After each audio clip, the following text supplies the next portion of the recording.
Sapat umano ang supply ng langis sa bansa ayon sa Department of Energy.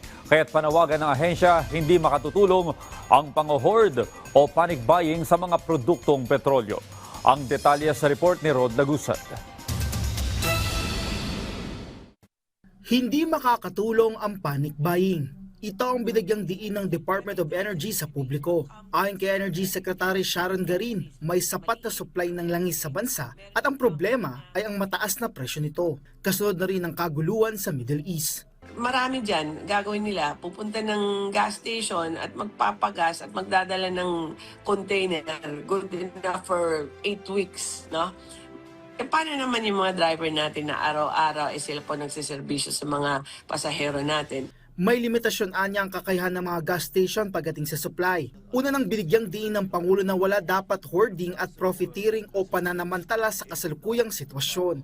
Hindi po advisable po na mag-store kayo sa gasolina sa bahay ninyo na kung ilang containers yan. Hindi po safe yan at baka maperwisyo pa po yung pamilya ninyo. Ang ano ko lang po, inaalaw na lang po namin yung pagbili sa container sa mga Fisher Fox natin, sa mga hospitals natin, yung mga gensets, sa mga nagninegosyo po na kailangan talaga naka-container siya. Samantala, patuloy naman ang pakikipag-ugnayan ng kagawaran sa mga kumpanya ng langis patungkol sa supply ng mga ito. Ito'y para masiguro na umu-order o kumukuha na sila ng kanilang mga supply. Anya, kanilang hinihintay ang report kung sino na ang nakatanggap ng mga panibagang supply.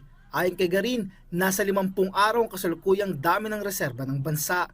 At the same time po, yung gobyerno mismo are also looking for other suppliers na para lang siguraduhin na pagkatapos ng 50 days na to, meron pong parating na po. Anya, dahil sa sitwasyon, sigurado na may panibagong pagsipa sa presyo ng langis sa susunod na linggo. Rod Lagusad, para sa Pambansang TV sa Bagong Pilipinas.